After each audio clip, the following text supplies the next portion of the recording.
오늘 연방노동부에서 소비자 물가 지수를 발표를 했는데 제가 지금 많은 분들이 깜짝깜짝 놀랐습니다. 도대체 물가가 이렇게까지 올랐느냐? 4.2%가 올랐다. 4월달 물가가 그렇다라는 것인데요. 이것이 기록적인 숫자입니다. 2009년 이후에 무려 13년 만에 가장 많이 오른 것이라고 하는데, 물가가 이렇게 많이 오른 것에 대해서 과연 이 조 바이든 행정부는 뭐라고 얘기를 하고 있는가? 그럴 리 없다라고 얘기하고 있죠. 조 바이든 행정부에서는 그렇게까지 물가가 오른 것 아니다. 계속 지켜보고 있다. 이런 식으로 계속 얘기를 하고 있습니다. 그런데 저희가 기억을 좀 되듬어 보면 제넷 옐런 재무장관이 이미 이야기를 한 적이 있지 않습니까? 이자를 올릴 때가 됐다. 이자 올리는 걸 지금 검토해 봐야 된다. 인플레이션 때문에. 결국은 물가가 오른다라는 것을 재무장관은 알고 있는 것인데, 근데 백악관에서는 끝까지 얘기는 듣고 있고 알고는 있는데 우리가 지금 지켜보고 있다. 그렇게 큰 문제는 없을 거다. 이런 식으로 지금 나오고 있는 것이죠. 당장 지금 가스 파이프라인 문제만 봐도 그렇지 않습니까? 사람들은 지금 주유소에 줄 서가지고 서서 지금 가스 조금이라도 자기 넣어가려고 지금 그릇 난리들도 아닌데, 근데 뭐라고 이야기합니까? 지금 백악관에서 하는 이야기는 걱정할 거 없다. 지금 며칠 안에 해결될 거다. 그러니까 지금 사재기하지 말고 조금만 참아봐라. 이러고만 있는 것이죠. 좀 갑갑하게. 좀 상당히 좀 심각한 문제. 지금 오늘 발표된 이 물가 지수가 얼마만큼 심각한지 제가 한번 좀 자세히 설명을 좀 드려보려고 합니다. 이 화면에 보시면은 이 빨간색, 파란색 둘 다 물가 지수인데, 빨간색이 일반적인 그 소비자 물가 지수, 우리가 보통 이야기하는 소비자 물가 지수이고요.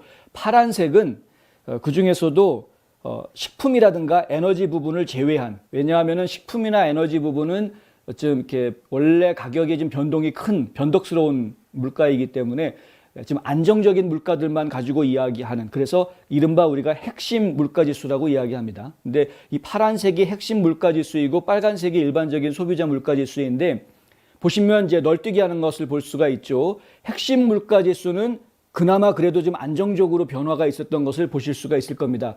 밑에 숫자를 보시면 연도가 나옵니다. 2006년부터 2020년까지, 지금 2021년 그 연도까지 지금 보고 계시는 건데, 사실은 이 숫자, 2008년도에 보면은 빨간 그래프가 요동치는 모습을 보실 수가 있죠. 이것이 바로 서프라임 모기지 사태가 벌어졌던, 경기 침체가 왔던 바로 그 상황입니다. 그 당시에 소비자 물가는 엄청난 파동을 쳤죠. 하지만 핵심 물가는 그렇게 크게 움직이지 않았던 것을 볼 수 있을 수가 있고, 이 핵심 물가 지수가, 그러니까 물가 인상률이 그래도 2% 안팎으로 움직이는 모습들을 볼 수가 있습니다. 오히려 이제 나중에 가서는 양적 완화를 하면서 이게 좀 떨어지는, 그 양적 완화를 하면은 사실은 지금 2010년도 그래프에서 보시는 것처럼 물가가 떨어져야, 그런데 지금 다시 한번 보시면은요, 다시 이제 끄트머리쯤으로 오시면 2021년 현재 4월 달에 이 물가 지수는 파란색 선도 상당히 많이 올라가 있는 것을 보실 수 있습니다. 지금 3%대에 올라가 있는 것이죠. 그러니까 핵심 물가 지수도 지금 3%까지 올라가 있는 것이고, 빨간색 일반 소비자 물가 지수는 지금 4.2%, 굉장히 많이 올라가 있는 것입니다. 이게 지금 한 10년 전, 20년 전, 15년 전까지를 제가 비교해 보더라도 상당히 많이 올라가 있는 상황이다. 갑작스럽게 지금 이런 상황이 벌어진 것입니다.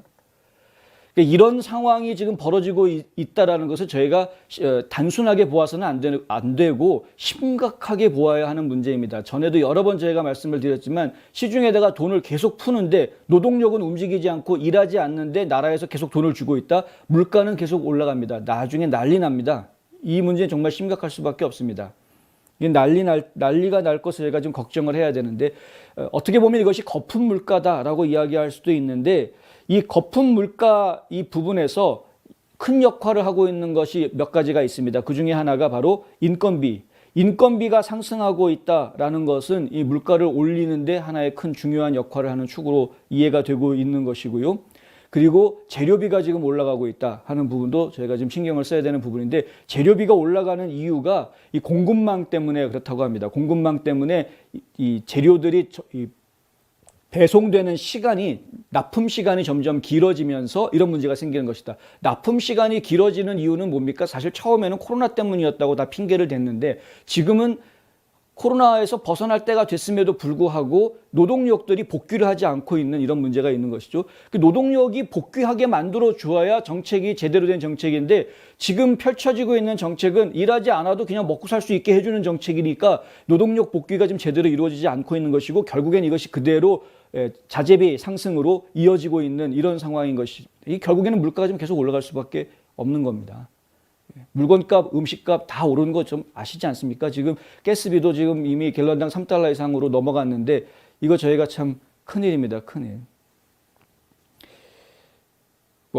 얘기가 나왔으니까 말인데 가스비 파동은 아마 이번 주를 고비로 해서 다음 주 정도면은 다시 안정을 좀 찾을 것으로 보입니다. 왜냐하면 컴퓨터 해킹을 당해서 셧다운 됐던 것이었는데 지금 수동으로 전환하고 있는 과정이기 때문에 이번 주말까지 지나고 나면은 상당 부분이 좀 복귀가 될 수 있을 것이다.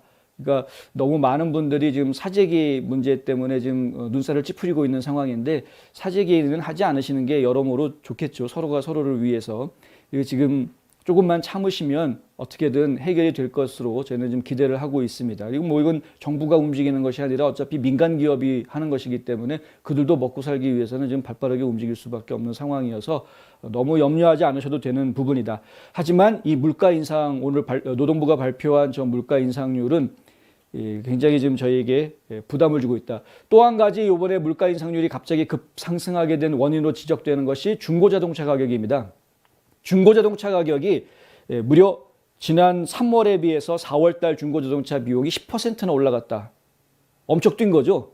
그러니까 3월 달에 한 1,000불 하던 중고자동차가 4월 달에는 1,100불 줘야 살 수 있는 이런 상황이 됐다라는 건데 굉장히 올라간 겁니다. 1년 전에 비하면, 그러니까 작년 4월에 비교하면은 중고차 가격이 21%나 올라간 겁니다. 이것이 최고 기록이라고 하는데요. 브라이트바트에 따르면 역대 최고 기록이다. 한 달에 10% 올라간 적이 없답니다. 미국 역사에. 예전에 1969년 2월에 이게 예전 기록이라고 하는데 1969년 2월에 7.2% 올랐던 것이 여태까지 최고 기록이었답니다. 중고자동차 가격 올라간 것이. 그런데 이번에 기록이 깨진 건데 7.2%였던 기록이 단번에 10%로 깨진 겁니다. 심각합니다. 심각해. 중고차 값이 이렇게 오르게 된 것은 이 새 차를 지금 만들어내지 못하는, 새 차를 만들어내는 생산 속도가 예전보다 현격히 줄어들었기 때문이라고 하는데요. 왜냐하면은 마이크로칩이 부족해서 그렇다고 합니다. 마이크로칩은 또 왜 그렇게 부족해졌느냐? 그것도 결국은 뭐 따지고 보면 팬데믹까지 거슬러 올라가긴 하겠습니다만은 어찌됐든 간에 업계에서는 이런 부분들에 대해서 미리 대처하고 준비를 하고 있는 그런 상황 아닙니까? 새차 가격도 지금 다 올라가고 있죠. 마이크로칩 부족한 문제 때문에.